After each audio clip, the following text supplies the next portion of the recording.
네, 그러면 철새라는 거에 대해서 잠깐 살펴보도록 하겠습니다.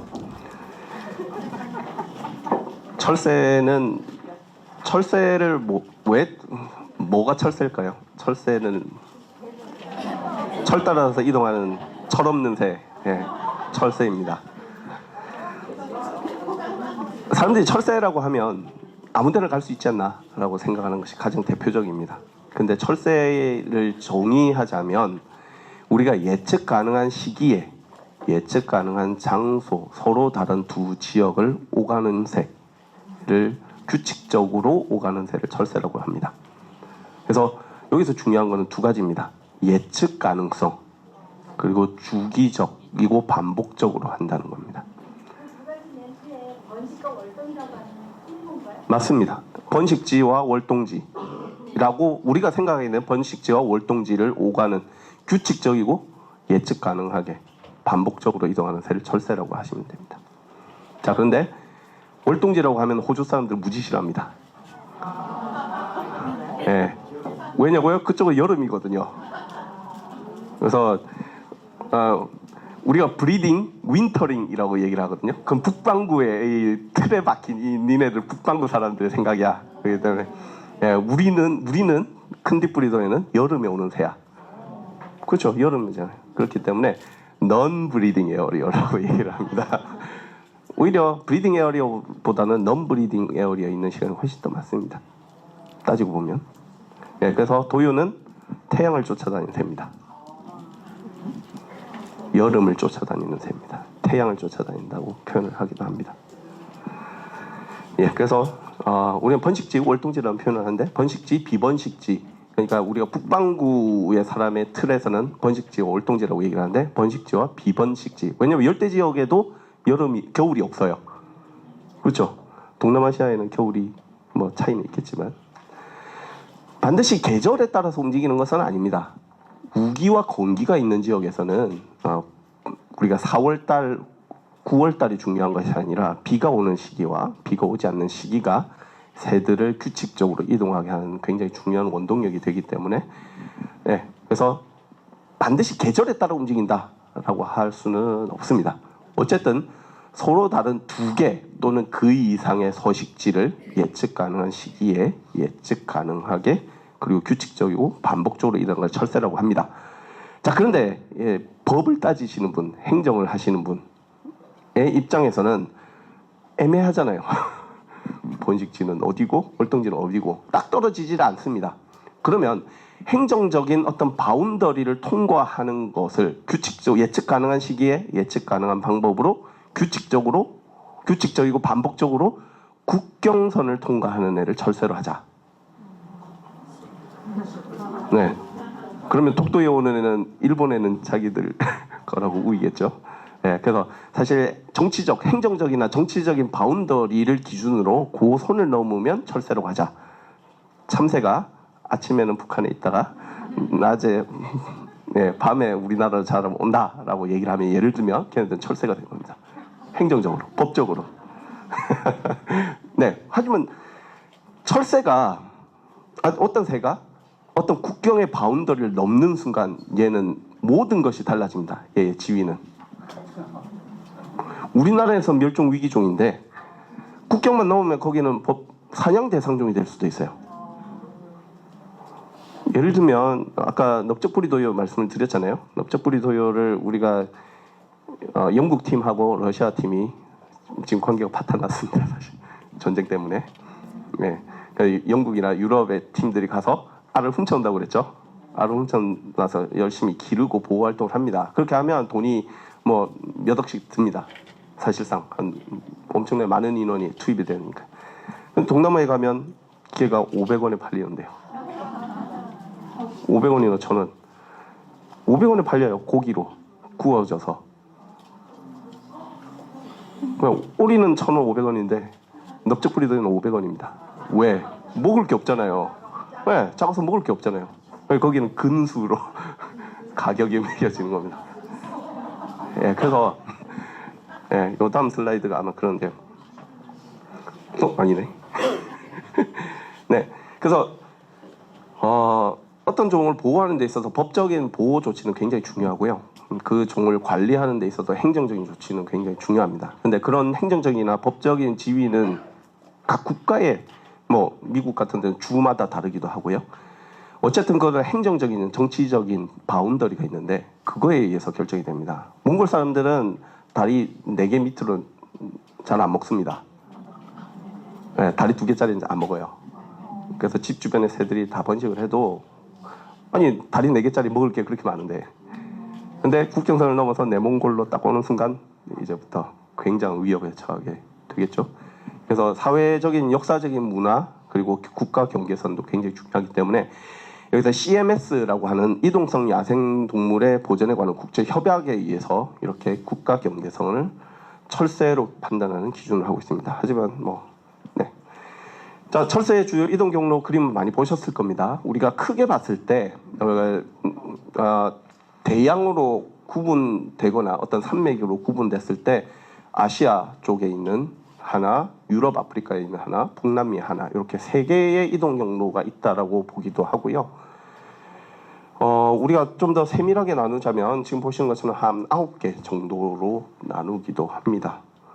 예, 이 그림은 제가 EFP 사무국에서 그린 그림으로서 제가 그린 그림 중에 제일 유명한 겁니다.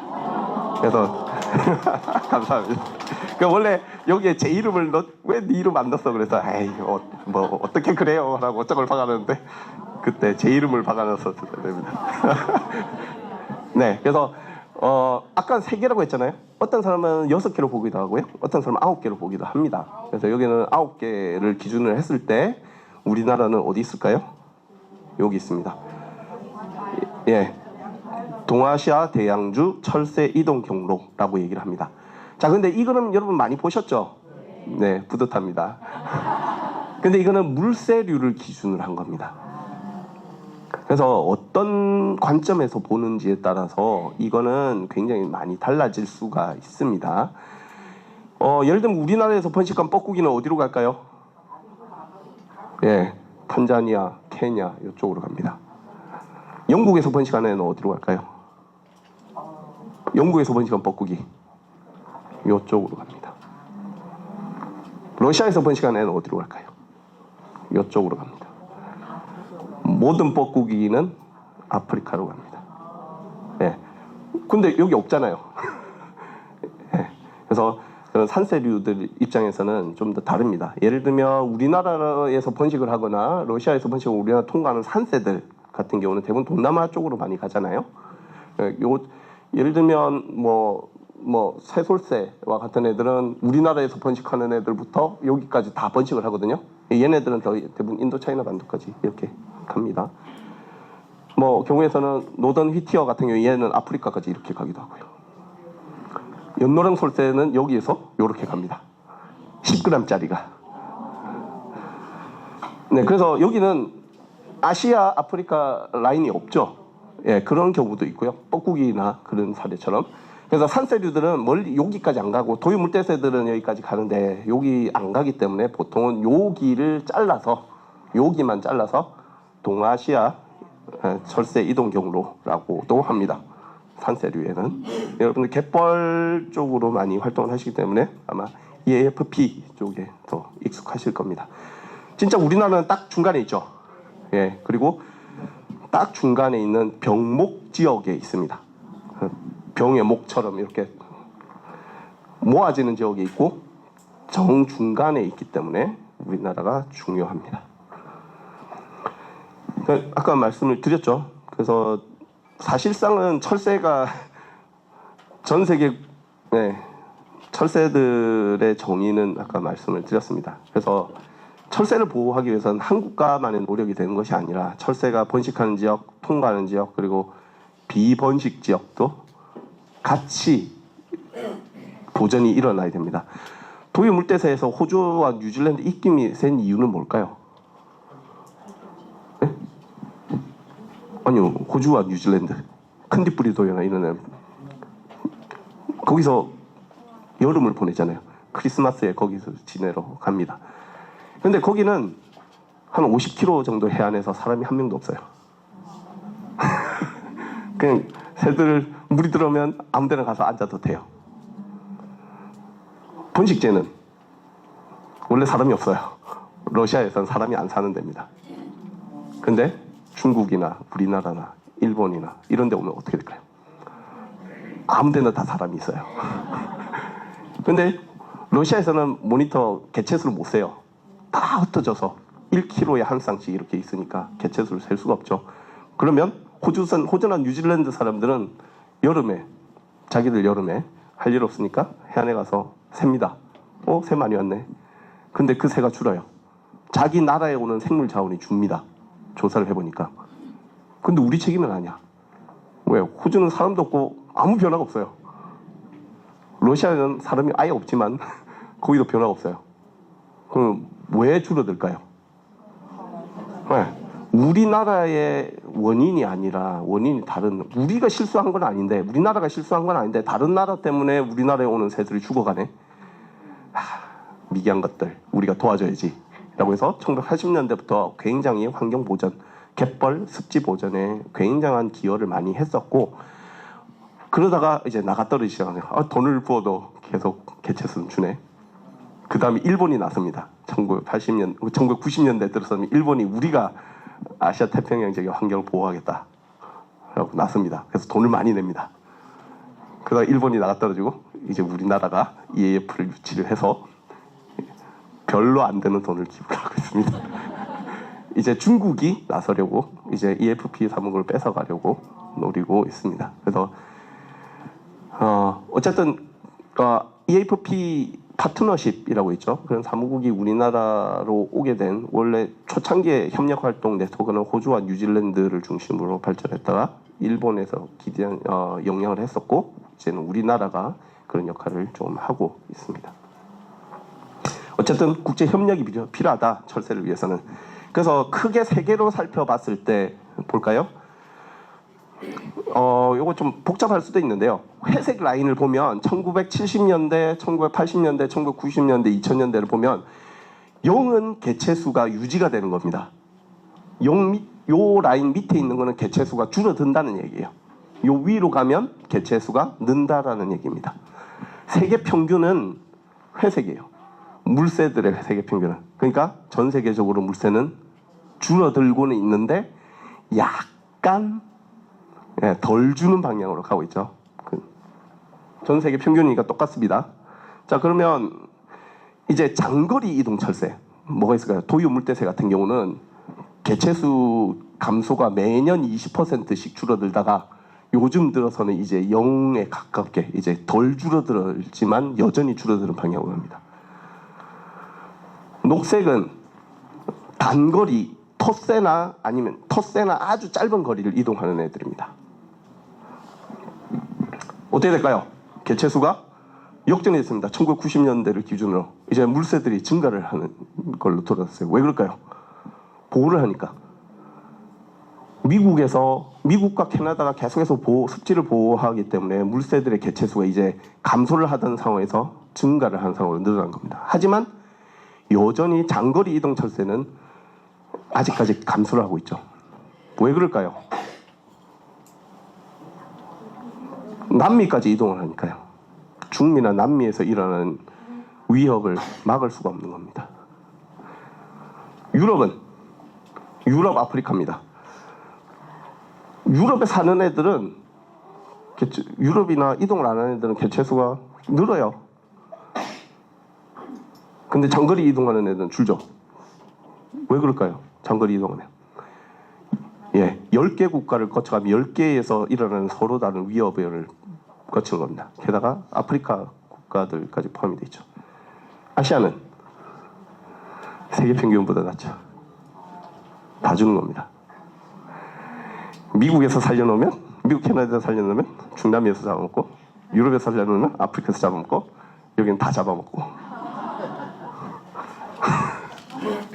호주나 뉴질랜드는 빼주겠습니다. 하지만 국가가 너무 많아요. 여기는. 북미에는 나라가 몇 개일까요? 북미의 나라 몇 개? 3개입니다. 캐나다, 미국, 멕시코도 북미로 들어갑니다. 뭐 어쨌든 그걸 빼더라도 캐나다, 미국이 거의 전체를 차지를 하고 있잖아요. 그래서 말도 똑같이 법 체계도 거의 비슷해요. 뭐 지금은 트럼프 때문에 형제 서로 원수로 변화가고 있지만 뭐 거의 같이 움직이는, 굉장히 환경 보전에서 같이 움직이는 체계였는데, 그러다 보니 대륙을 단 2개 국가가 관리를 하는 거예요. 그렇죠? 근데 아시아에는 말도 달라, 법도 달라, 문화도 달라. 그러니까 국제 협력이 필요하다고 그랬죠. 2개 국가에서 협력하는 게 편할까요? 25개가 협력하는 게 편할까요? 네. 네, 아시아는 이런 상황입니다. 자, 그럼에도 불구하고 미국에서 1970년대 이후로 지난 40년 동안 물새들이 어떻게 변했는지, 새들이 어떻게 변했는지를 조사를 해봤더니 30%가 사라졌어요. 그냥 70년 전에 비해서. 그걸 개체수로 환산해 보면 거의 29억 마리가 없어졌을 거다. 그러니까 70년에 비해서 29억 마리가 적다라는 거죠. 그래서 뭐 그런 것들은 산새인지 뭐 북극권에 사는 새인지 숲속에 사는 새인지 갯벌에 사는 새인지 초지에 사는 새는 다릅니다. 뭐가 제일 많이 감소를 했죠? 초지에 사는 애가 제일 많이 감소했습니다. 그 다음으론 도요 물대새가 감소했습니다. 초지에 사는 애는 왜 감소했을까요? 초지가 없어요? 진짜 초지가 없어요? 유럽의 사진이나 미국의 서부에 있는 사진 보시면 대평원들이 펼쳐져 있잖아요. 다 포함이 됩니다. 네, 지금 보여드리는 그래프는 아시아 빼고, 왜냐하면 아시아는 데이터가 없습니다. 유럽과 미국이 거의 똑같은 추세를 보이고 있는데요. 영은 그대로입니다. 1970년을 기준으로 얘네들 증가를 했는지 감소를 했는지 보는데, 맹금류는 110%, 그 2배로 증가를 했고, 오리와 기러기들은 1.5배 증가를 했어요. 평균적으로 미국에서. 습지에 사는 애들, 뭐 숲에 사는 애들, 뭐 이런 애들은 거의 고만고만하고요. 갯벌에 사는 애들은 한 40%가 감소했습니다. 70년대 비해서. 그래스랜드 버드와 날면서 곤충을 먹는 애들이 거의 50%에서 60%를 감소했습니다. 왜 그럴까요? 예, 아까 말씀하신 것처럼 곤충이 줄고 있습니다. 꿀벌이 준다라고 얘기하는데, 꿀벌이 주는 거는 경제적인 동물이기 때문에 그런 거고, 곤충들이 주고 있습니다. 식충성 조류, 날면서 곤충을 먹는 애 누가 있을까요? 제비, 칼새, 파랑새, 네. 박쥐도 새는 아니지만. 인구가 몇 명인지 아세요? 80억 명을 2년 전에 돌파를 했습니다. 80억 명을 먹여 살리려면 예, 80억 명이 먹을 만한 땅을, 식량을 만들어야 됩니다. 그것이 농경지이고요. 우리 풀만 먹을 수 없으니까 고기를 먹어야 되니까 소를 키웁니다. 예. 그래서 방목지가 필요합니다. 그래서 숲을 우리가 개간을 하거나 뻘을 개발을 하는 건 우리나라는 잘하지만 힘듭니다. 그래서 초지, 그냥 풀만 베면, 풀이나 있는 그냥 노는 땅을 베면 되죠. 그걸 농경지로 바꾸기 편합니다. 사람이 못 먹으면 그냥 소나 먹으라고 방목지를 만들면 되죠. 그래서 미국이나 유럽에 있는 저 파란 초원들은 자연적인 초지가 아니라 전부 다 소가 먹는 방목지입니다. 예, 거기에서 둥지를 틀면 소들이 가서 우르르 가서 밟아버립니다. 둥지를 밟아버립니다. 네, 그래서 이걸 말씀드리면 자연 습지들이 훼손이 됩니다. 갯벌이 우리처럼 매립을 하죠. 뭐 매립이 나쁜 것은 아닙니다. 우리는 뭐 고조선 때부터 그렇게 매립을 해왔으니까요. 하지만 너무 빠르게 도유물대대 서식지가 사라지고 있고요. 자연 습지와 초지가 없어지는 대신에 뭐가 생긴다고 그랬죠? 농경지가 생긴다고 했습니다. 그건 논입니다. 그래서 논에서는 뭘 기를까요? 벼, 옥수수, 콩 뭐 이런 것들이 있는데요. 그런 것들은 자연적인 씨앗보다 훨씬 더 열량이 높습니다. 사람이 개량을 해왔으니까 그렇죠? 그래서 자연계, 예를 들면 자연계에서 6시간을 먹어야만 자기가 먹어야 될 분량을 채우는데, 자연에 있는 풀씨들을 먹으면 논에 와서 2시간만 뜯으면 에너지를 다 흡수를 하는 겁니다. 충분한 양을 먹는 겁니다. 우리가 집약적으로 농업을 하니까 나머지 4시간은 뭐 하면 될까요? 놀면 됩니다. 네, 살을 찌우면 되는 거죠. 네, 그래서 논을 이용하는, 농경지를 이용하는 조류, 오리와 기러기는 엄청나게 개체수가 증가를 합니다. 자연 습지에 있는 애들은 감소를 해야 되잖아요. 그런데 사람들이 보호를 하니까, 습지를 보호하니까 어느 정도 유지가 되거나 증가를 합니다. 대신 토유물대새들은 그런 보호를 받지 못하고 있습니다. 맹금류가 늘었습니다. 왜 그럴까요? 모기도 많아지고 보호 활동을 엄청나게 하면, 맹금류는 저 죽이면 안 돼 이고, 하지만 는 것이 아닙니다. 1970년을 기준으로 했지 예전에는 이만큼 있었습니다. 그렇죠? 이만큼 있던 게 줄어들었다가 이제 보호 활동을 하니까 다시 증가를 한 겁니다. 그래서 이걸 보면 우리가 잘했네라고 생각하지만 그 전에 있었던 일을 우리 모르고 있는 겁니다. 자, 그러면 민물 가마우지는 어떨까요? 엄청나게 는다고 그러거든요, 우리나라에서. 걔가 과연 느는 걸까요? 회복하는 걸까요? 저는 맹금류를 증가를 한다고 표현하지 않고 회복한다고 표현합니다. 민물 가마우지는 어떨까요?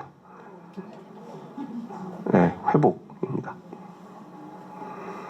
왜 줄었을까요, 그러면? 맹금류는 왜 줄었을까요? 뭐 여러 가지 요인이 있습니다. 우리나라에는 쥐잡기도 굉장히 중요합니다. 2차 중독도 있고요.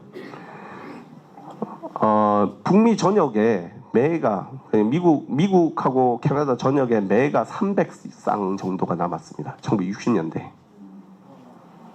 지금은 30만 쌍이 있습니다. 흰머리 수리라고 미국의 국조 아시죠? 네, 걔도 거의 멸종 수준까지 갔었고요. 물수리도 멸종 수준까지 갔습니다. 이 세 종을 멸종위기종법을 통해서 복원을 시켜서 지금 멸종위기종에서 해제가 됐습니다. 멸종위기종으로 지정하는 게 좋은 건가요? 나쁜 건가요?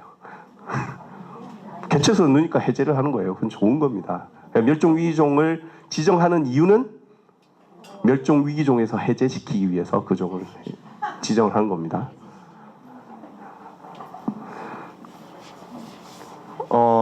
DDT 들어보셨죠? 예, 아마 여기 계시는 많은 분들이 DDT를 직간접적으로 접촉을 하셨을 세대입니다. 그렇죠? 그 급성 독성은 없지만 만성 독성이 있습니다. 그래서 자연계에 굉장히 오래 남아 있어요. 그러다 보니까 물로 다 쓸려 들어갑니다. 농약이 뿌리면 이게 물로 흐려 들어가죠. 그러면 플랑크톤부터 시작해서 작은 물고기, 큰 물고기로 늘어납니다. 물수리, 흰머리 수리는 전부 다 대형 어류를 먹습니다. 그래서 호수로 흘러 들어온 것들의 생물 농축된 DDT를 먹었고, 매는 그런 거 생물 농축된 새를 잡아먹었습니다. 그래서 얘네들이 오염에 의해서 급격하게 감소를 했다가 이제 회복을 한 겁니다. 그럼 민물 가마우지는요? 똑같이 생물 농축의 가장 대표적인 피해자였을 걸로 추정이 됩니다. 네, 결론은 서식지 소실입니다. 우리는 아직도 초지가 있다고 하지만 그건 초지가 아닙니다. 전부 다 소를 위한 방목장이고요. 농경지에서 오리 기러기는 증가를 했습니다. 하지만 자연 초지와 자연 습지가 이제 없어지고, 우리가 농사를 짓기 위해서는 농약이나 제초제를 계속해서 뿌리죠. 그런 것들이 환경으로 흘러들어갑니다. 그러면 곤충을 죽입니다. 곤충이 줄면 식중성 조류도 줍니다. 초지성 조류도 당연히 줄어드는 거죠. 네, 자, 그러면 오리 기러기는 증가한다고 했잖아요. 근데 왜 우리나라는, 왜 기러기는 증가를 했잖아요. 오리는 왜 감소할까요?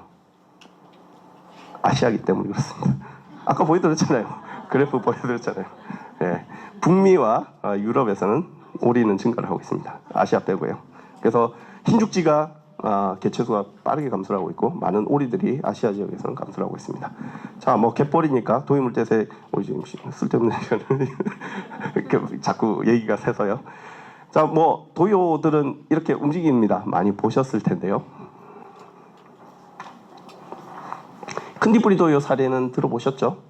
예, 뉴질랜드에서 출발해서 8일간 10,000km를 날아서 우리나라나 압록강이나 황해연안에 도착을 했고 거기서 한 달 반을 먹고 살을 찌워서 호주로 갑니다.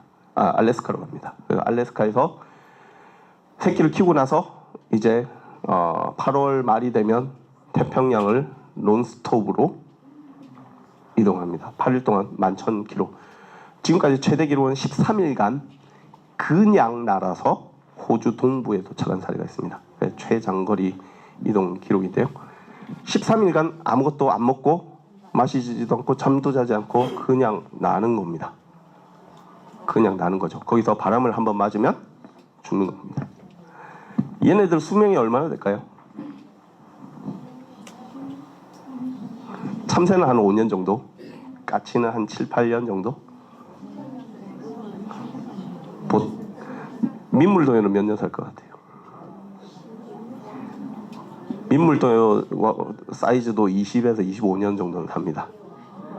얘네들도 25년 정도, 30년 정도 삽니다. 30년 동안 지구를 계속 돌아야만 되는 거죠. 자, 그런데 아까 유승 박사님도 설명드리셨죠. 얘네들이 길을 어떻게 찾는지는 잘 모릅니다. 이거는 북방 민물도요인데요. 알래스카 북쪽의 베로라는 쪽에서 민물도요 연구팀이 있는데 얘네들 지금 엄청나게 빠르게 감소를 하고 있다고 합니다. 그래서 여기서 같은 지역에서 가락지를 달았더니 금강하구, 만경강 하구에서 10km 간격으로 여기도 거의 10km 간격으로 떨어져 있던 애들이 여기 와서도 10km 간격으로 있습니다. 그리고 작년에 경희대 김한규 교수랑 제가 무안에서 돌 위에서 노랑발 도요를 잡아서 추적 장치를 붙여야 되는데 캄차카에 가서 새끼를 키우고 다시 그 돌로 왔어요. 네, 다시 똑같은 돌로 왔습니다. 좋은 건지 나쁜 건지 갈 데가 없어서 그런 건지 원래 그런 건지. 네, 어쨌든 굉장히 엄청난 이동을 보여주죠. 그래서 큰디뿌리 도요가 알래스카에서 번식하는 집단은 조금 전에 말씀드린 것처럼 이렇게 북반구의 추운 겨울을 피해서 여름을 쫓아서 호주, 뉴질랜드로 이동을 합니다. 러시아에 있는 애들은 운이 좋아요. 왜냐면 여기 앉을 데가 있잖아요, 중간에. 그래서 내려올 때 러시아에서 번식한 애들은 황해에서 머물다가 한 달 동안 천천히 쉬면서 이렇게 내려옵니다. 그래서 서로 다른 집단이 서로 다른 이동 경로를 보이는 거죠. 자, 그런데 뉴질랜드에 있던 애들이 태평양을 건너서 가려니까 엄두가 안 나는 거예요. 바람의 방향이 안 맞거든요. 이리 가다가는 100% 죽습니다. 그래서 돌아가기로 결정합니다. 그래서 황해로 옵니다. 이 거리나 이 거리나 별로 차이 안 납니다. 근데 이렇게 여기 가다가 그냥 죽는 것보다는 이쪽으로 와서 또 한 달 반간 쉬었다가 갑니다. 러시아 친구들은 편하게 편하진 않지만 여전히 황해로 와서 쉬다가 이렇게 갑니다. 아까 병목 현상을 만들어 드렸잖아요. 황해가 망가지면 뉴질랜드, 호주, 러시아, 미국, 우리나라 큰디뿌리도 다 죽는 겁니다. 여기에 10,000마리 조사하고 여기에 10,000마리 조사를 했잖아요. 여기에 20,000마리, 여기에 10,000마리, 여기 10,000마리. 그럼 총 합은 몇 마리일까요? 20,000마리입니다. 50,000마리 아니에요. 네, 20,000마리입니다. 그러니까 모든 집단들이 여기에 의존을 하기 때문에 여기가 사라지면 이 지역 전체에 있는 집단들이 사라지게 됩니다. 그래서 이건 중국, 여기는 새만금이죠. 새만금에서 이렇게 물막이 공사가 끝난 이후고요. 붉은 갯도요 중국 쪽에서 많이 오는데 얘는 갓 도착한 애, 얘는 출발하기 직전의 애입니다. 몸무게가 120g에서 256g이 됩니다. 한 달 안에 저렇게 피하지방을 못 채우면 이제 못 가는 거죠. 그냥 죽는 겁니다. 자, 그래서 갯벌의 서식지의 질이 굉장히 중요하고요. 갯벌 자체도 중요하지만 네, 너무 길어질 것 같습니다. 그래서 갯벌의 생물 다양성이 굉장히 중요하다고 말씀드렸잖아요. 그래서 아까 잠시 나왔는데 여러 가지 먹이를 종에 따라서 먹습니다. 갯지렁이도 먹고요. 작은 조개들도 많이 먹고 각종 무척추 동물과 개, 물고기까지 심지어 먹는데 요즘에 많이 나오고 있는 것이 바로 바이오필름입니다. 여러분 물때 아시죠? 화장실에 생기는 물때. 네, 그거는 곰팡이지만 시간이 없긴 하지만 이걸 잠깐 볼까요? 이거는 캐나다. 그러니까 여기는 민물도요나 아니면 새가락도요랑 비슷한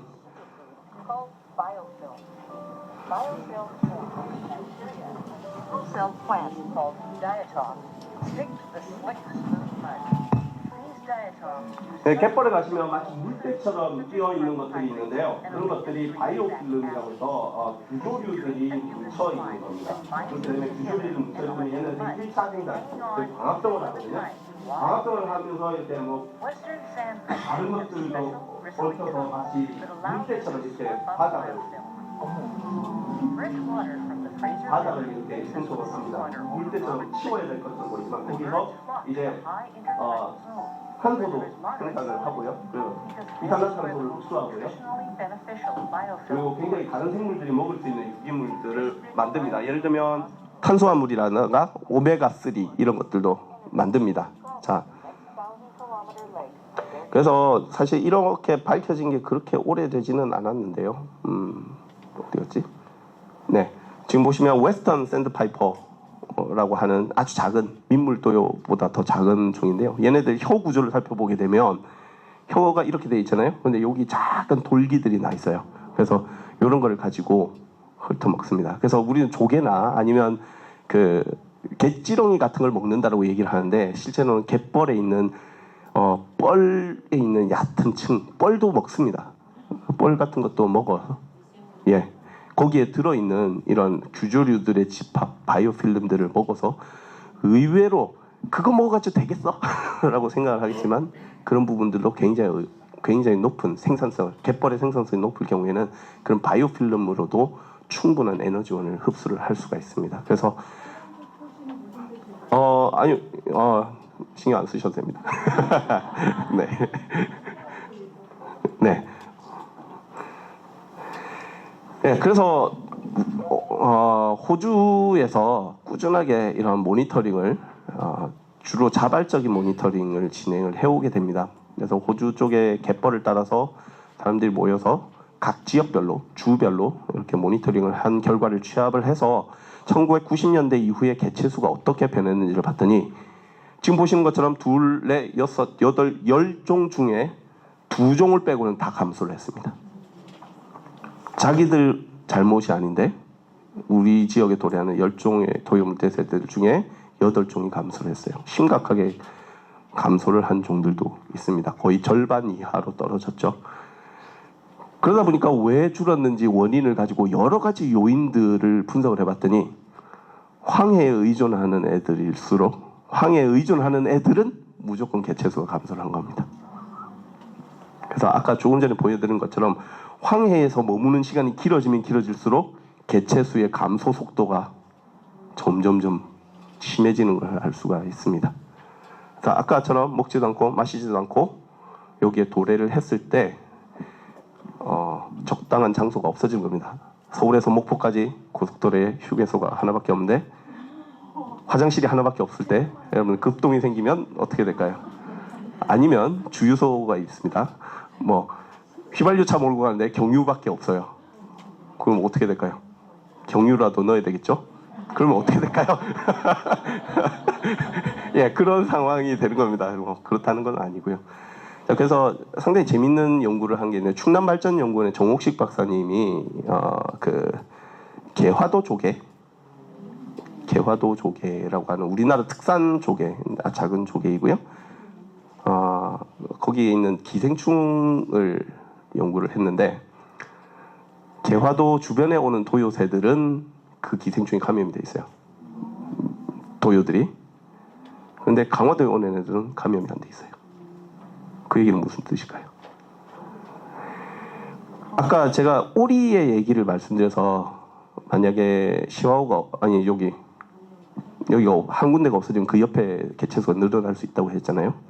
도요들도 그렇게 할 수 있을까요? 새들은 아까 제가 똑같은 바위로 온다고 말씀을 드렸잖아요. 그렇기 때문에 얘는 우리가 아직까지 이해를 못하는 어떤 이동의 기작이 있는데 얘는 자기 본능이 이끄는 대로 태평양을 건너서 여기 왔어요. 그런데 없어. 그럼 어떻게 해야 될까요? 그럼 죽어버려야 돼요? 아니죠.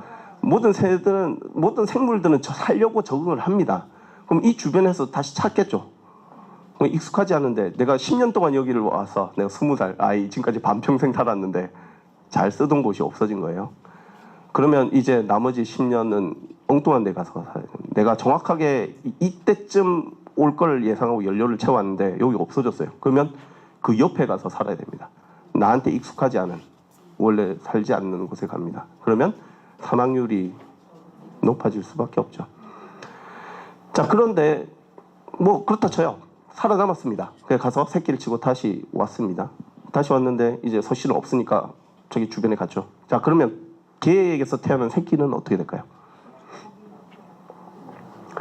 원래 자리로 옵니다. 왜냐하면 유전자 속에 각인이 되어 있습니다. 그래서 유전자가 시키는 대로 여기를 딱 왔어요. 근데 없어. 그러면 얘도 새끼도 이제 엉뚱한 데를 헤집어야 됩니다. 문제는 이렇게 유전자도 변합니다. 새들은 적응을 하죠. 우리가 그런 과정을 진화라고 얘기를 하는데 진화의 과정인데 유전자가 바뀌기 위해서는 시간이 필요해요. 세대가 지나가면서 유전자가 바뀌게 되는데 우리는 엄청난 기술력을 가지고 있어서 1년 만에 다 없애버립니다.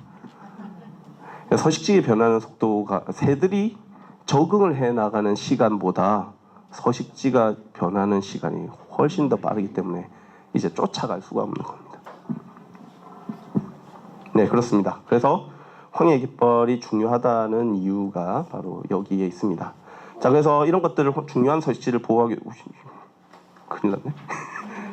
네, 중요한 것을 보호하기 위해서 우리가 여러 가지 체계를 만드는데요. 전 세계적으로 봤을 때 우리나라에는 EAFP라고 하는 동아시아 대형주 철새 이동 경로라고 해서 여기는 물새만 담당합니다. 아쉽게도 산새류에 대한 보전 정책이나 국제 협력 체계가 없습니다. 유럽과 아프리카는 아프리카 유럽 이동성 물새 협정이라고 있어서 각 국가들이 이 협정에 많이 참여가 되어 있습니다. 그래서 저기는 법적인 구속력이 있는 국가 간의 협정이고 여기는 그냥 파트너십. 잘해보자. 왜냐하면 우리가 법적인 구속력을 내게 되면 동남아시아 국가들이 이런 데는 참여 안 해 라고 해버리기 때문에 일단 그냥 힘이라도 모아보자라는 뜻에서 어떤 비법정인 파트너십 체계를 유지하고 있습니다. 북남미에서는 철새보호협정, 미국의 철새보호협정이 굉장히 중요한 역할을 합니다. 아야와 같은 법적인 구속력이 있는 국가 간의 협정이나 협약이 없어요. 그래서 미국이 가지고 있는 철새보호협정을 가지고 캐나다, 러시아, 일본, 멕시코까지는 보호를 합니다. 그래서 국가 간의 보호를 하는 4개 국가에 대한 것이 있고요. 그래서 많이 부족하다 보니까 이런 것들을 막기 위해서 파트너스 인 플라이트라든가 아니면 위스런이라고 해서 서반구 도유물대새 보호지역 네트워크라는 것들을 자발적으로 만들어서 어떤 민간 기구들이 열심히 활동을 하고 있습니다. 그리고 국제적으로 봤을 때 CMS라고 해서 이동성 동물의 보전에 관한 국제 협약이라고 있습니다. 이런 것들은 국경을 넘는 동물들을 보호를 하기 위해서는 국제 협력이 필요하기 때문에 우리가 협약을 맺자 하자라고 해서 보호를 하는 겁니다. 거기에는 뭐 고래도 포함이 되고요. 철새들도 당연히 포함이 되고요. 아니면 가젤이나 얼룩말이나 누라든가 이런 아프리카를 통과하는 그런 동물들도 많이 포함됩니다. 심지어는 참치도 포함이 되어 있습니다. 그래서 우리나라는 가입을 안 합니다. 참치를 잡아야 되니까. 그래서 아시아 태평양 국가들은 거의 참여를 안 하고요. 미국이 참여를 할까나 안 할까요?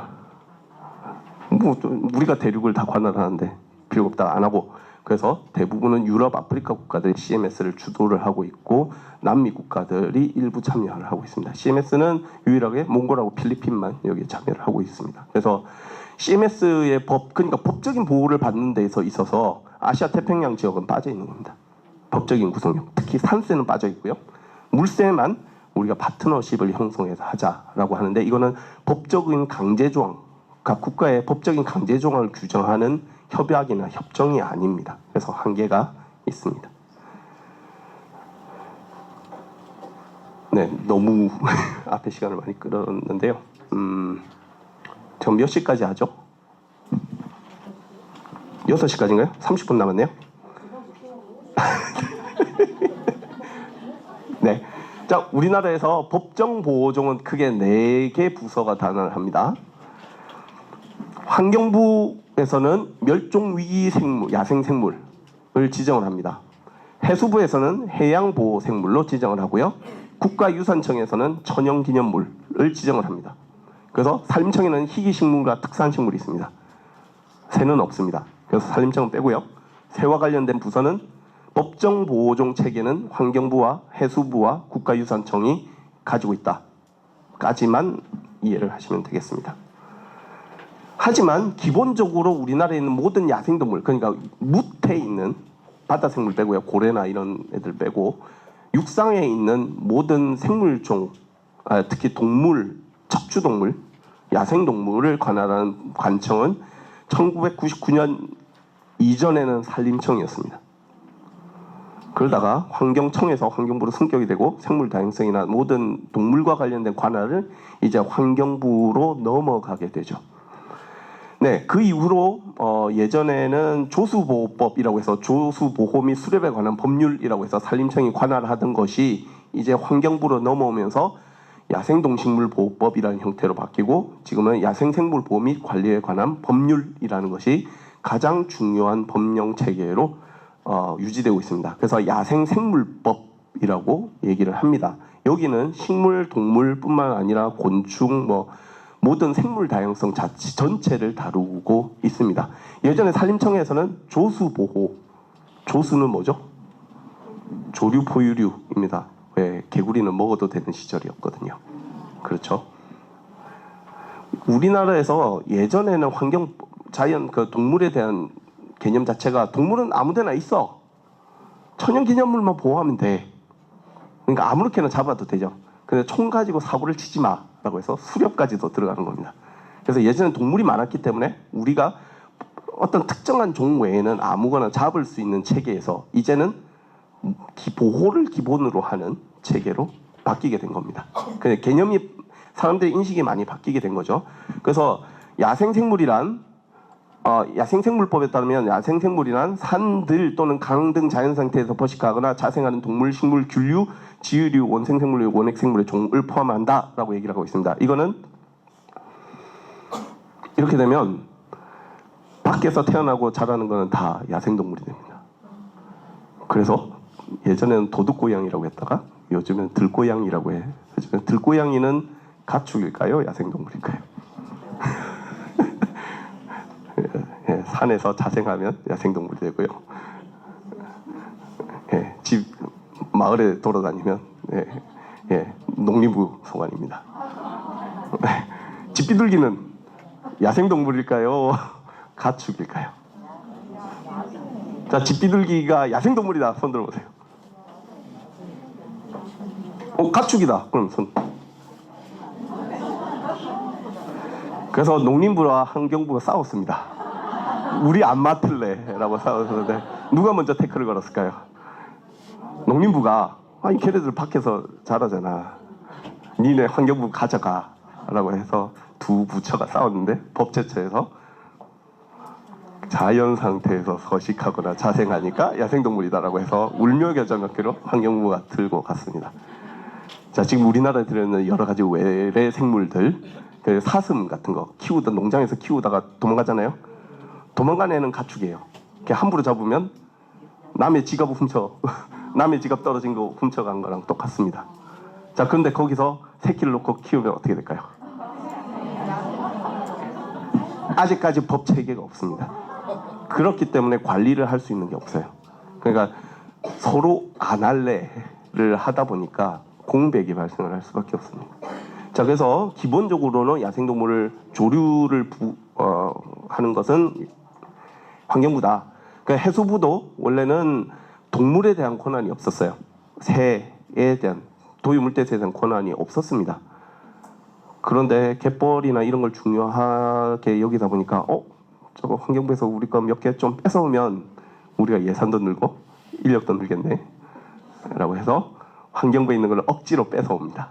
환경부는 주기 싫어라고 했는데 법을 잘 만들어서, 그래서 해양보호생물이라는 카테고리를 만들어서 새를 이제 넣기 시작합니다. 처음에는 기각됐어요. 원래는 포함을 못 시켰다가 이제는 16종까지 늘어나서 이제 해수부도 이제 갯벌 조사를 하면서 새를 조사를 할 때 예산을 쓸 수 있는 법적인 근거를 만든 겁니다. 그래서 그 16종은 지금 보시는 것처럼 갯벌에서 서식하는 종들과 바다새들이 주로 포함이 됩니다. 이 부분은 넘어가겠습니다. 그리고 나머지 하나가 국가유산청, 문화재청이죠. 천연기념물입니다. 천연기념물은 굉장히 강력한 법입니다. 여러분 경복궁에 있는 기화를 훔쳤다고 생각해 보세요. 네, 여러분이 갯벌 조사하다가 저새 깃털이 떨어져 있어서 주웠습니다. 네, 여러분들은 문화재법 과연 예전에 있던 자연유산법을 위반하신 겁니다. 그래서 살아있는 동물이나 알뿐만 아니라 거기에 있는 부분까지도 함부로 획득하시면 안 됩니다. 함부로 옮기셔도 안 됩니다.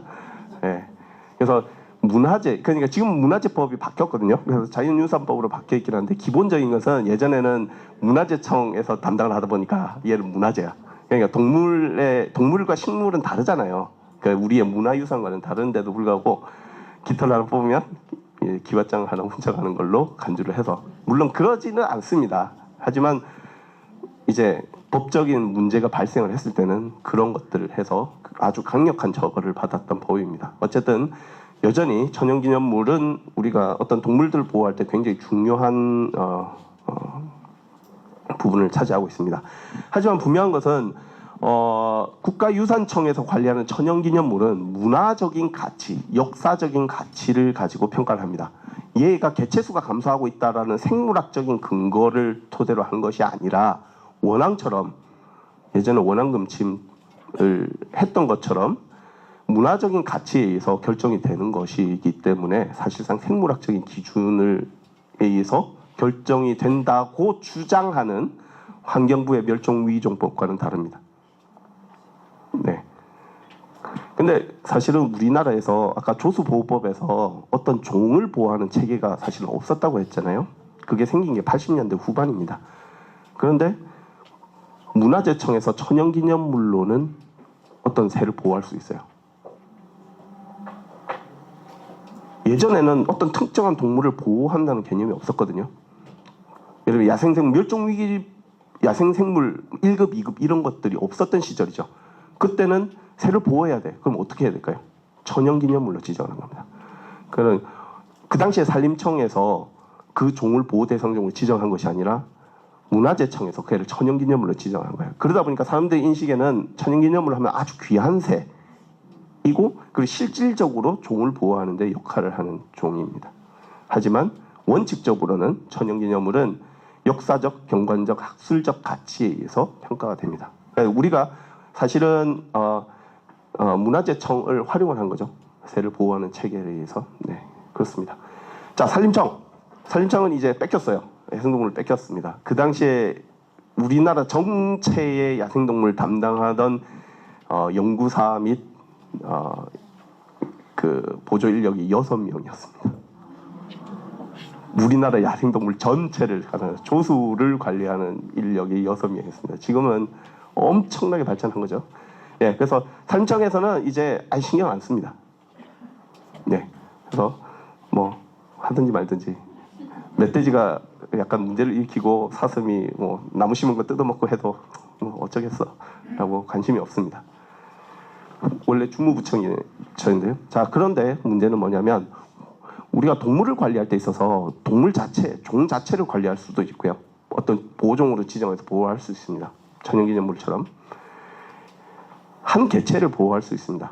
다친 애를 야생동물 구조센터에 보호를 맡깁니다. 그런데 제일 중요한 건 뭘까요? 동물을 보호하는 가장 핵심적인 기본적인 서식지를 보호하는 겁니다. 새는 어디서 살죠? 아까 아무데나 다 산다고 말씀을 드렸지만 숲속에서 사는 새는 환경부에서 관리해요. 근데 그 숲은 산림청이 관리합니다. 갯벌에 도래하는 거는 지금은 해수부에서 권한을 약간 가져가긴 했지만 갯벌에 도래하는 새는 전부 다 환경부가 관리해요. 근데 걔네들 서식지는 해수부예요. 예. 구글도라든가 칠발도와 같은 무인도서에서 번식하는 바다새들, 그 땅은 누구 걸까요? 국가 땅이거든요. 해수부가 아닙니다. 산림청입니다. 무인도서의 대부분 산림청이 관여를 하고 있습니다. 과거에 땅은 산이네, 나무 있네, 산림청 이렇게 됐습니다. 그래서 종과 서식지가 이원화가 되어 있습니다. 관리를. 그래서 네, 20분. 네, 지금까지 갯벌과 관련된 내용 그리고 새들에 대한 감소, 도래 현황 등에 대해서 전반적으로 말씀드렸고 관리 체계에 대해서도 아주 짧게 말씀을 드렸습니다. 아마 다 알고 계시는 내용인데 제가 요약을 해드린 거고요. 이제부터 앞으로 한 20분 정도는 조류 인플루엔자와 관련된 내용을 뜬금없이 저에게 해달라고 네, 하셔서 말씀을 드리도록 하겠습니다. 배고픈데요? 아, 그래요? 네, 알겠습니다. 여러분 인플루엔자 걸려보셨죠? 독감 걸려보셨죠? 네, 독감은 독한 감기가 아닙니다. 그죠? 감기는 그냥 목이 아픈 모든 증상을 그냥 감기라고 얘기하는 거예요. 원인이 뭐든. 그런데 독감은 인플루엔자 바이러스라고 하는 바이러스에 감염된 상태를 우리가 인플루엔자 감염증, 우리는 그냥 독감이라고 얘기를 합니다. 독감 바이러스는 크게 4종류가 있어요. 인플루엔자 A, B, C, D가 있습니다. 우리가 많이 겪는 인플루엔자는, 그리고 가장 많이 있는 인플루엔자는 인플루엔자 A입니다. 물론 인플루엔자 B도 사람에게 걸리긴 하지만 C나 D도 기록은 돼 있지만 우리가 아는 거의 대부분은 인플루엔자 A 바이러스라고 생각을 합니다. 그래서 오늘 말씀드릴 건 인플루엔자 A 유형입니다. 그래서 인플루엔자 바이러스를 우리가 전자현미경으로 이렇게 보게 되면 바깥쪽에 돌기가 나와 있습니다. 이런 거는 혈구 단백질, 표면 단백질인데요. 단백질은 빨간색과 파란색으로 나온 것처럼 두 가지의 단백질이 있습니다. 하나는 H 단백질이고요. 하나는 N 단백질이라고 얘기를 합니다. 그래서 H에는 요즘에 중미에서 새로운 바이러스들이 많이 발견이 되었어요. 박쥐에서 19개, H는 19개 종류가 기록이 되어 있고요. N은 11개가 기록이 되어 있습니다. 자, 왜 빨간 개가 19개가 있고 파란 개 11개 종류가 있으면 얘네들의 조합은 몇 개가 나올까요? 네, 19 곱하기 11이 돼서 실제로는 굉장히 200개 이상의 조합이 가능하지만 현실적으로는 한 130개 정도 발견되어 있습니다. 여러분 신종플루 걸려보신 분 있죠? 네, 신종플루는 뭐였죠? H1N1입니다. 요즘 유행하는 조류 바이러스는 H5N1 또는 H5N8에 의해서 사람이 죽기도 하고요.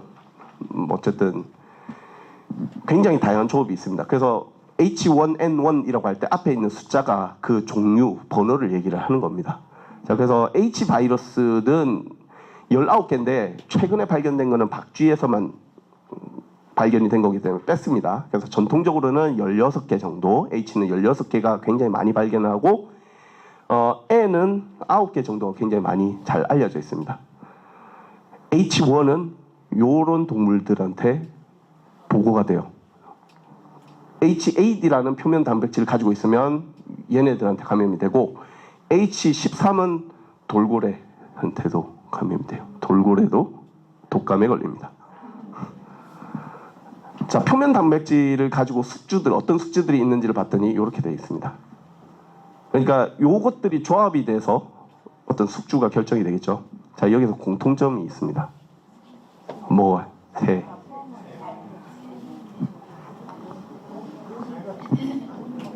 모든 I형의 새가 있습니다. 최근에 발견된 H3개, N2개는 박쥐에서 발견이 됐습니다. 그거는 새에서 아직 감염된 사례가 없고 중미와 남미 쪽에서 박쥐에서만 최근에 보고가 됐기 때문에 아직까지 숙주 특이성에 대해서는 잘 모릅니다.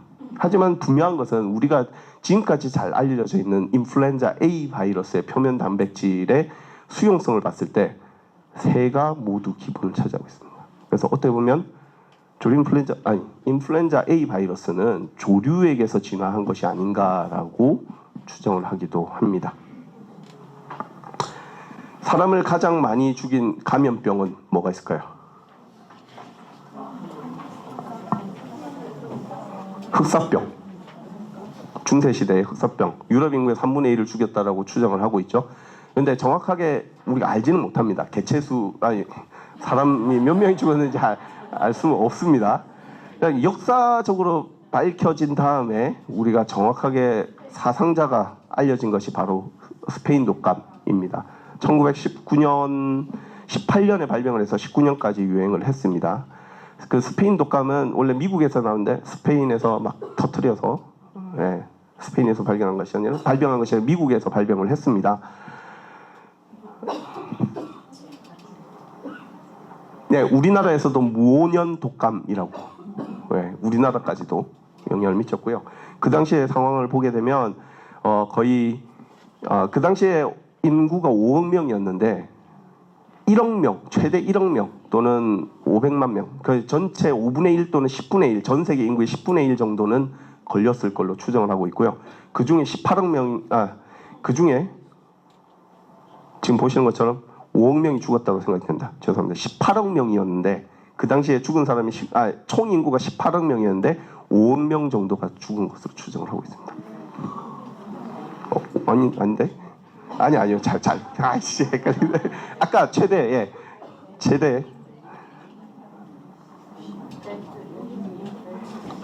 18억 명인데 최대 500만 명에서 1억 명이 죽었을 걸로 추정을 하기도 합니다. 어쨌든 20분의 1, 5% 정도는 감염이 됐다는 거죠.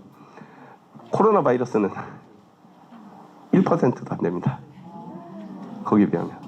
엄청나게 우리 초기에 많은 희생자가 났잖아요. 근데 전 세계적으로 봤을 때 사망률은 0.1% 수준이었습니다. 그러니까 감염률도 그렇게 높지는 않았습니다. 스페인 독감에 비하면. 자, 그 외에도 아시안 플루, 그때 유행했던 유형이 H1N1이라는 것이었고요. 그 다음에 아시안 플루, 홍콩 플루, 러시안 플루 이런 것들이 산발적으로 발생을 했고요. H1N1 그 신종 플루라고 했던 것들이 우리나라도 덮치기는 했습니다. 그런 것들은 돼지에서 유래된 것으로 알려져 있는데요. 그래서 굉장히 다양한 유형의 인플루엔자가 발생을 하고 독감은 코로나보다 통제하기가 더 어렵습니다. 그래서 사실상 다음번 저희가 조류 인플루엔자가 발병이 됐을 때 팬데믹이 왔구나라고 판단을 했었습니다. 그런데 잠잠하게 넘어갔고 코로나 바이러스, 물론 그 전에 사스, 메르스가 있었습니다만 인플루엔자가 발병하지 않은 것이 다행이라고 생각을 했고 다음번 팬데믹은 아마도 인플루엔자일 가능성이 굉장히 높습니다. 그래서 스페인 플루, 미국에서 왜 이렇게 바이러스가 발병했는지 잘 모릅니다. 그래서 알래스카에 가서 알래스카 동토에서 죽어있는 묘지를 파서 거기 있는 사람이 썩지 않고 있는 폐 조직을 가져와서 바이러스를 분리를 했더니 H1N1이라는 것이 확인됐고요. 알래스카는 안 녹으니까 동토층이 있으니까요. H1N1의 기원을 찾아서 아직까지 논란은 있지만 아마도 조류에게서 나왔던 인플루엔자가 돼지를 거쳐서 사람에게 넘어왔을 걸로 생각이 됩니다. 그래서 그 이전에 최소한 30년 동안은 H1N1 아형이 유행하지가 않았던 겁니다. 그래서 그 시대에 있던 세대들은 거의 대부분 저 아형 H1N1이라는 아형의 면역력이 없었던 거죠. 그래서 굉장히 큰 피해를 준 것으로 생각이 되고 있고요. 그래서 요즘에는 백신이라는 것이 있기 때문에 우리가 3가 백신 정도를 독감을 맞으시는데 그런 것들은 어떻게든 도움이 될 걸로 예측을 하고 있습니다. 자, 조류 인플루엔자가 처음에 기록이 됐을 때 교과서에는 전부 다 가금 인플루엔자였어요. 왜냐하면 전부 다 가금에서 발병을 했거든요. 그래서 우리나라에서 처음으로 발생을 했을 때 고병원성 가금 인플루엔자, 자생조로 인한 가금 인플루엔자라고 전부 다 초창기는 가금 인플루엔자라고 했습니다. 그런데 축산이나 수의 쪽이잖아요. 가금이라고 하면 가금이 욕먹으니까 슬쩍 이름을 바꿉니다. 조류 인플루엔자로 이름을 바꿉니다. 특히 신문 기사에서 에이비안 인플루엔자니까 그걸 번역하면 에이비안은 조류고 인플루엔자는 독감이니까 조류 독감이라고 나오기 신문 기사에서 계속 나오게 되니까 공식적인 명칭이 가금 인플루엔자에서 조류 인플루엔자로 바뀌게 되어버렸습니다. 그래서 마치 철새들에게 떠넘기는데 굉장히 중요한 명칭이 중요한 역할을 합니다. 그래서 우리나라에선 저병원성 조류 인플루엔자가 96년에 처음으로 발견이 됐고요. 고병원성 인플루엔자가 발견된 건 2003년에 들어와서야 바이러스가 들게 됩니다. 자, 그런데 조류 인플루엔자, 아까 인플루엔자에서 공통적으로 나타나는 숙주가 새라고 말씀드렸죠. 네. 저병원 LPAR이라는 것은 저병원성입니다.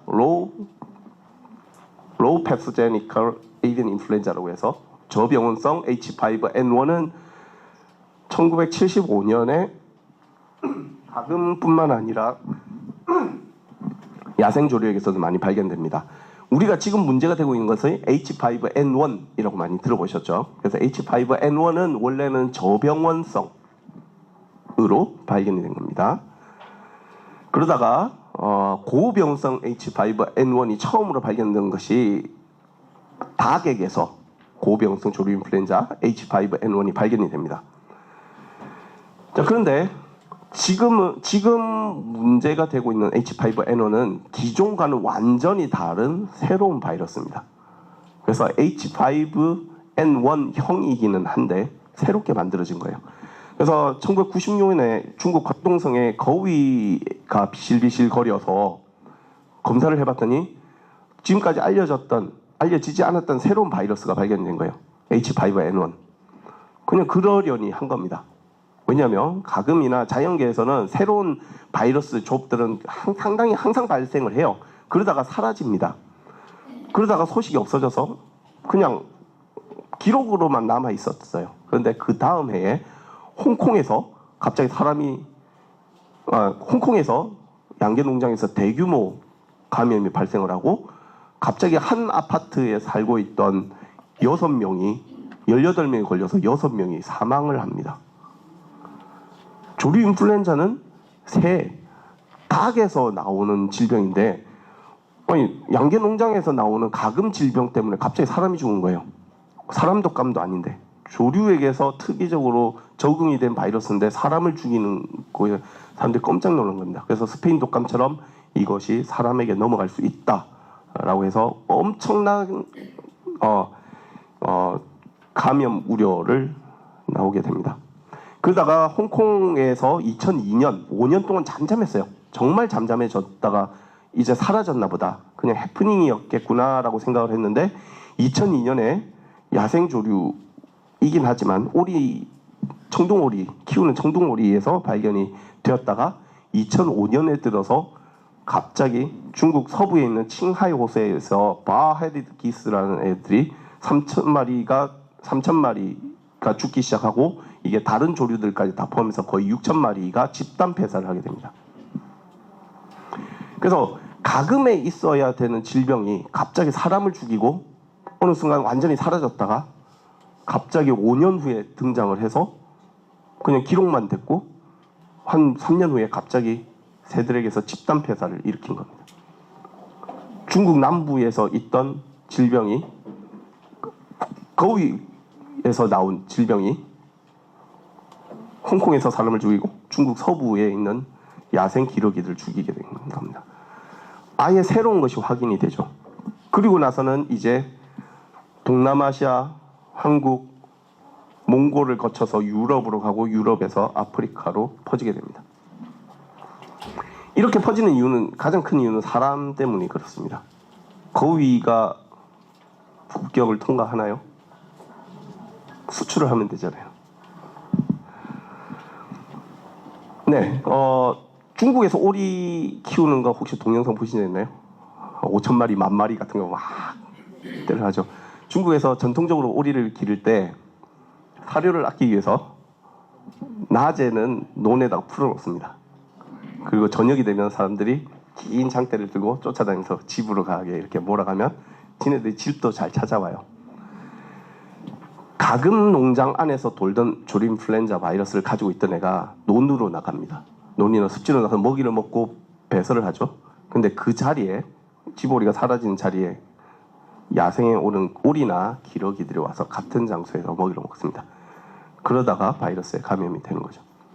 그래서 가금 산업, 그러니까 축산 시스템에서 만들어진 바이러스가 이제 야생동물로 스필오버, 완전히 유출이 된 겁니다. 그것보다 더 중요한 것은 오리 농장이 막 수백 개가 흩어져 있잖아요. 이런 것들이 유통을 할 때 라이브 버드 마켓, 그러니까 동물 시장을 거칩니다. 동물 시장에 하면 그 주변에 있는 한 200개의 오리 농장에서 오는 오리들이 한 곳으로 몰려요. 그리고 거기에서 바로 도살도 합니다.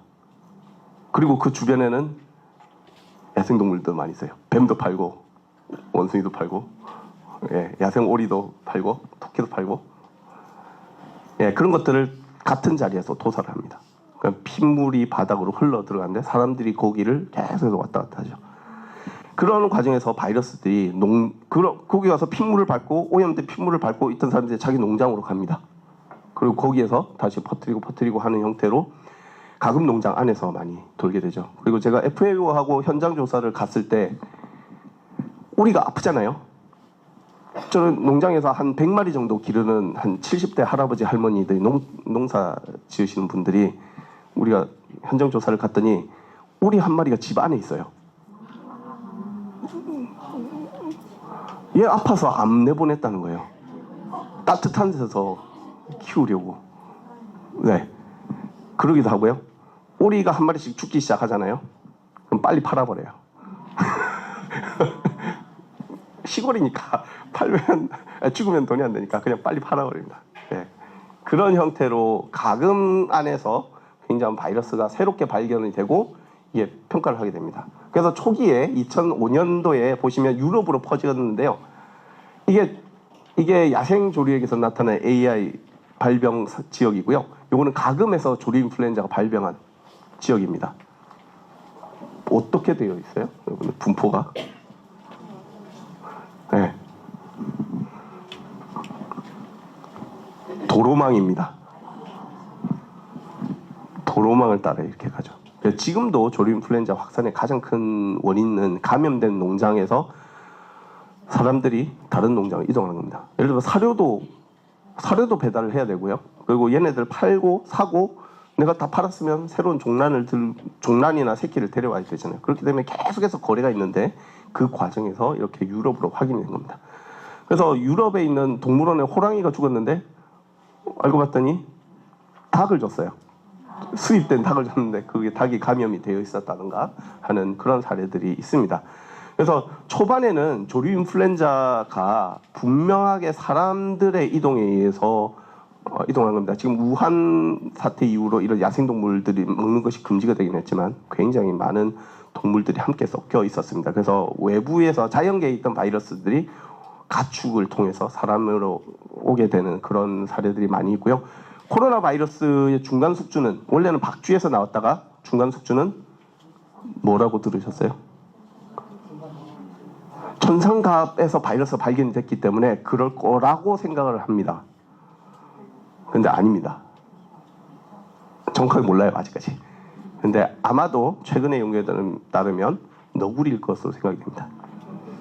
너구리 100만 마리 이상 사육합니다, 중국에서는. 왜 사육할까요? 모피 때문에. 합니다. 그래서 전 세계 여러분들 닭 좋아하시죠? 전 세계 사람들 닭은 잘 먹습니다. 전 세계에서 오리 먹는 쪽은 별로 없습니다. 닭은 HPI 고병원성 조류 인플루엔자 걸리면 다 죽습니다. 오리는 안 죽어요. 왜 그럴까요? 고병원성 조류 인플루엔자의 정의 자체가 닭이 죽느냐 안 죽느냐를 가지고 한 겁니다. 왜냐하면 다 닭을 키우잖아요.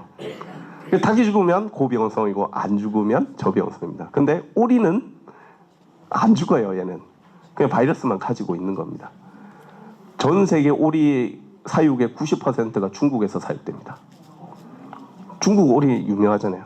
우리나라도 오리를 많이 전통적으로 잘 먹지 않았는데 요즘에는 오리 농장이 많이 늘어났습니다. 그래서 닭이 죽어 나가기 시작하면 바이러스가 있기 때문에 출하를 멈출 수가 있는데 오리는 안 죽어요. 멀쩡한 것처럼 보이거든요. 그렇기 때문에 출하를 합니다. 그래서 조류 인플루엔자 확산에 오리 되게 중국이라는 문화적인 배경이나 굉장히 많이 관련됐고 우리나라는 굉장히 근접해 있기 때문에 문제가 됩니다. 그래서 조류 인플루엔자가 거위에서 나와서 야생조류에게 피해를 주기 시작을 했어요. 그러면 야생조류는 완전한 피해자였습니다. 그렇죠? 바이러스가 유출이 됐으니까. 근데 초창기의 논란은 2000년대 초반에 가장 큰 논란은 과연 조류 인플루엔자에 감염된 가금은 멀리 수송이 되는데 사람이 이송을 해서 가는데 야생 조류는 과연 갈 수 있을까? 여러분들 독감을 걸리면 마라톤 뛸 수 있을까요? 네. 그래서 초창기에는 야생 조류에게 유출이 되었어도 야생 조류가 퍼뜨리는 역할은 줄어들었을 것이다 라고 생각합니다. 그래서 아직까지 뭐 명확하지는 않지만 초기에 면역이 없는 새로운 바이러스에 노출이 됐기 때문에 상당한 많은 조류들이 폐사를 했고 그리고 많이 얘네들이 엄청나게 바이러스의 영향을 많이 받기 때문에 멀리까지 이동을 못했을 거라고 생각을 합니다. 그리고 우리가 코로나 바이러스 처음에 발병했을 때 사람들이 많이 죽었죠. 면역력이 없던 시절이니까요. 근데 이제 바이러스가 계속해서 유출이 됩니다. 해마다.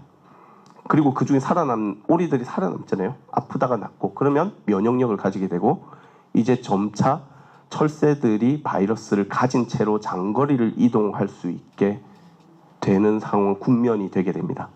그게 2010년을 전후로 해서 변화가 발생을 했고요. 그 전에는 사실 논란이 굉장히 많았습니다. 철새들한테 와도 철새들이 장거리를 이동하지 못하기 때문에 철새에 의한 이동은 그렇게 많지 않을 것이다 라고 하죠. 하지만 2013년, 2014년부터 이제 몽골과 같은 곳에서 고병원성 바이러스가 발견이 되기 시작합니다. 몽골에는 닭을 키우지 않습니다. 잘 키우지 않고 러시아나 이런 데도. 그러니까 그 뜻은 중국에서 바이러스를 얻은 철새들이, 물새들이 러시아나 북방구까지 이동을 한다는 겁니다. 동남아시아 지역에서 시장을 통해서 퍼져 있던 바이러스들이 이제 철새를 타고 이제 지리적인 장벽을 건널 수 있게 되는 겁니다. 그래서 상업적으로는 거래가 되지 않을 바이러스가 들어가지 않을 지역까지 이제 오염이 되는 거고 번식지가 오염이 되면 더 큰 문제는 뭐갈까요? 번식지에서 새끼를 키우면 새끼들은 면역이 없어요. 새끼들도 집단 폐사를 할 수도 있습니다. 그리고 번식지에서 그나마 번식지에서는 얘네들 퍼져 있으니까 그죠? 죽으면 그 가족만 죽으면 되는 상태였습니다. 하지만 어쨌든 이제 북반구에 있는 번식 지역까지 오염이 되기 시작합니다. 그래서 유라시아 대륙은 거의 바이러스가 창궐을 하는 상황이 발생을 했고요. 근데 유럽에서 대서양 쪽으로 이렇게 새들이 들어오는 과정에서 바이러스가 발견이 됩니다.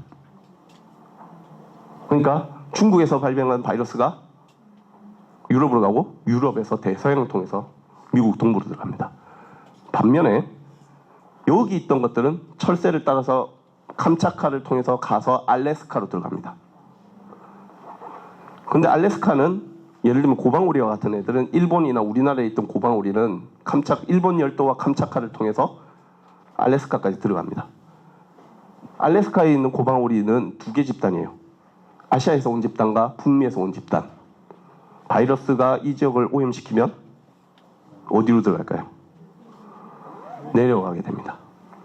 그래서 대서양과 태평양에서 이제 협공을 받게 됩니다. 그래서 지금 미국이 우리나라 달걀 이렇게 내놓으라고 협박을 하고 있죠. 그래서 지금 2021년과 2023년에 엄청나게 북미 대륙에서 바이러스가 창궐을 하고요. 그래서 닭을 1억 마리 이상 다 살처분을 하게 됩니다.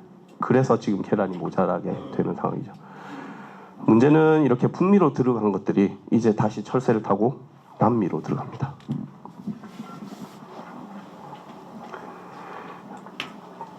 그리고 좀 전에 그래프에 보셨다시피 밍크 농장, 가죽을 얻기 위한 밍크 농장에서 밍크가 떼죽음을 당하는데 조류 인플루엔자가 발병이 되고, 각종 포유류들, 지금 보시는 것은 미국에서 지금 세계 동물보건기구에서 포유류들이 조류 인플루엔자에 감염된 사례들을 집계를 하고 있는 건데, 보시면 사자도 있고요, 바다 사자도 있고요, 돌고래도 있습니다. 조류 인플루엔자가 이제 포유류까지 덮치기 시작하는 겁니다. 그래서 조류 인플루엔자가 약간 오래된 수치이긴 한데요. 2021년부터 2023년까지 79개국에서 발병을 했는데, 발병 횟수를 보면 가금에서 5,600건이 제일 많고요. 야생조류에서 4,200건인데 포유류에게서도 이제 120건 정도가 나오기 시작을 하고, 좀 전에 말씀드린 것처럼 이런 밍크와 같은 포유류를 집단 사육하는 곳에서도 바이러스가 퍼지기 시작합니다.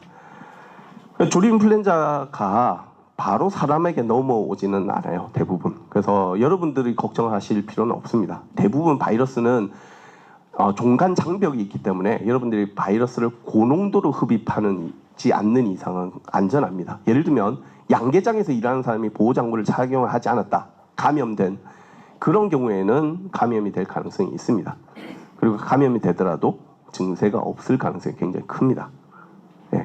근데 제일 큰 문제, 우리가 넥스트 팬데믹을 할 때 돼지가 끼어 있습니다. 돼지는 사람의 인플루엔자도 감염이 되고요, 조류 인플루엔자도 감염이 됩니다. 그래서 이러한 중간 숙주가 그런 바이러스를 조합하는 과정에서 조류 인플루엔자처럼 사람에게 감염이 사람에게도 감염력이 높은 형질과 사람에게 위험할 수 있는 형질이 섞여 버리게 되면, 재조합이 되게 되면 이게 팬데믹이 될 수 있다는 겁니다. 우리가 신종플루가 아까 무슨 동물이라고 했죠? 까먹으셨죠? 돼지입니다. 우리가 스페인 독감도 뭐라고 했죠? 새한테서 아마도 돼지를 거쳐서 넘어왔을 걸로 생각을 하고 있습니다. 여러분 돼지고기 좋아하잖아요. 네, 그래서 북미로 들어온 바이러스가 2022년 11월에 이제 에콰도르와 페루 쪽으로 들어오기 시작합니다. 그리고 점점 남하 동진을 해서 칠레에서 2023년이 되면 이제 아르헨티나와 칠레 밑에 있는 바다 사자와 물범들 그리고 바다새들을 한꺼번에 죽이기 시작합니다. 왜냐하면 남미에 있는 애들은 이런 중국에서 발병한 신종 아시아 계열의 H5N1의 면역력이 없습니다. 그리고는 2023년에 남극까지 들어갑니다. 남극에 들어가서 이제 펭귄처럼 집단 생활을 하는 애들한테 들어가면 얘네들을 몰살시킬 가능성이 굉장히 큽니다. 그러다 보니까 이제 저희가 남극에 모니터링 할 때도 이제 폐쇄가 되고, 작년에 세종기지 옆에서 2마리가 조류 인플루엔자 감염된 도둑갈매기가 발견되기도 했습니다. 네, 5분 안에 끝냈습니다. 자, 그래서 최근에 북미 뉴스를 보시면 아시겠지만 이 젖소들 사이에서 조류 인플루엔자가 빠르게 확산이 되고 있고요. 그것과 관련되어 있는 종사자들이 독감 증세가 있어서 같이 검사를 했더니 조류 인플루엔자 감염이 된 것이 확인이 됐습니다. 근데 뭐 간단한 독감 정도라서 전혀 문제는 없었습니다만, 지금 미국 전역으로 굉장히 젖소들 사이에서 조류 인플루엔자가 빠르게 퍼지고 있습니다. 그래서 조사를 해봤더니 독성 별거 아니네, 사람들은 안전해 라고 얘기를 했는데, 실제로 바이러스를 배양해서 했더니 쥐들은 엄청나게 죽이는 굉장히 강한 독성을 가지고 있는 걸로 확인이 되고 있습니다. 그래서 이제 포유류에서도 굉장히 빠르게 확산이, 조류에서뿐만 아니라 이제 종강장벽이 점점 허물어지고 있는 상황이고요. 그래서 어떤 사람들은 아까 제가 말씀드렸듯이 DDT 때문에 굉장히 많은 새들, 북미에 있는 새들이 많이 죽었다라고 말씀을 드렸는데 사실은 전 세계에서 그렇게 맹금류와 물새들이 죽었을 거고요. 그런데 그것보다 훨씬 더 심각하게 더 많은 새를 죽이고 있을 걸로 생각이 되고 있습니다. 그래서 우리가 조류 인플루엔자를 걱정해야 되는 것은 가금 산업이 타격을 받을 건지를 물론 농림부에서는 걱정을 해야 되지만 실제로는 이제 우리나라에 있는 바다새들 서식지에 조류 인플루엔자가 왔을 때 얼마만큼 큰 피해를 줄 수 있고 우리나라 조류뿐만 아니라 다른 동물들도 죽이고 결국엔 사람들에게도 피해를 줄 수 있다는 겁니다. 그래서 지난주죠?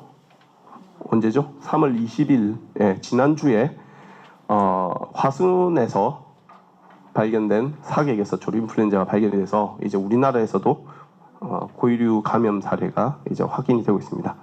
조류 인플루엔자와 관련된 뉴스를 보시면 나오는 게 항상 이겁니다. 효과가 있을까요? 여러분 코로나 나왔을 때 엘리베이터를 닦으라고 그랬죠.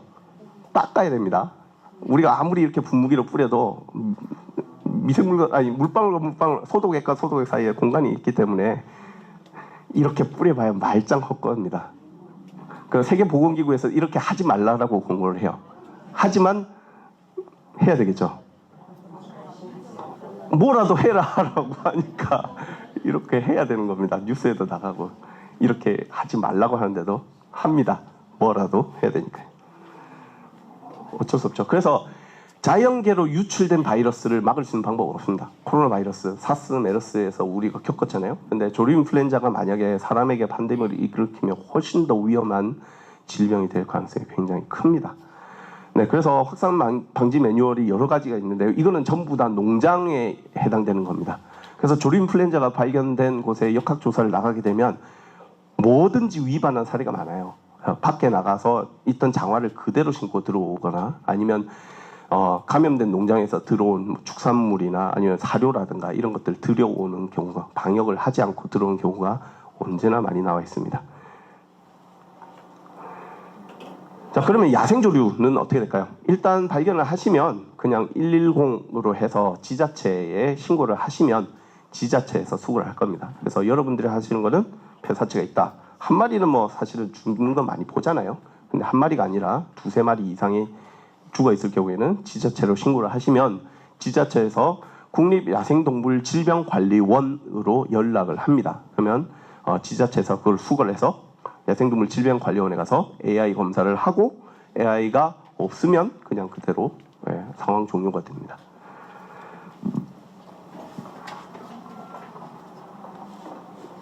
네, 그래서 저 번역을 못했는데요. 일단은 조류든 포유류든 특별한 비정상적인 행동을 보이면 일단 신고를 하는 것이 여러분들은 신고를 하는 것이 가장 기본적인 방법이고요.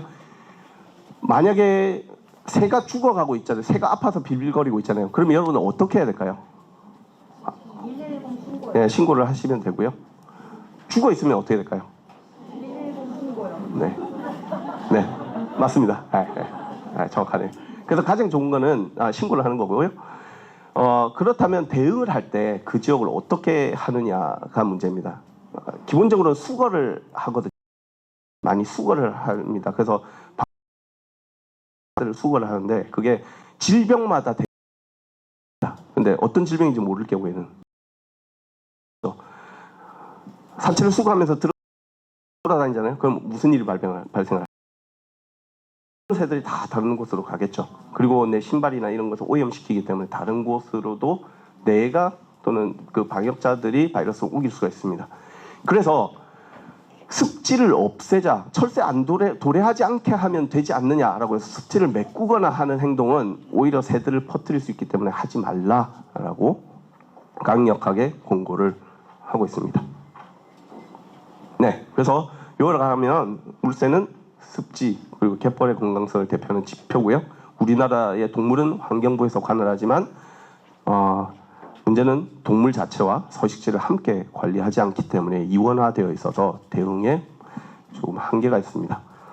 우리나라 130만 마리의 물새, 오리 기러기류들은 도래하는 것으로 알려져 있지만 도요 물대새에 대한 조사는 굉장히 미진한 편이고 그런 것들을 해석하기 위해서 아주 꾸준한 조사 플러스 좀 고민을 해서 분석을 해야 됩니다. 우리는 통과 지역에 있기 때문에 해석하기가 어렵습니다. 기러기와 오리 기러기는 사람이 논을 만들어서 작물을 줘서 개체수가 증가를 하지만 아시아에는 오리는 감소하고 있다. 네, 그리고 우리나라 갯벌은 도유물대새들의 필수적인 중간 기착지이고요. 그리고 조류 인플루엔자는 분명히 조류 가금 산업에서 발병한 축산 질병이지만 이제 철새들을 타고 퍼져 있고 이제는 가금 산업에 주는 영향뿐만 아니라 전 세계 조류들에게 가장 큰 위협이 현실적으로 가장 큰 위협이 되고 있고 심지어 우리 팬데믹과도 연관이 되어 있을 수 있다라는 내용을 말씀드렸습니다. 네, 감사합니다.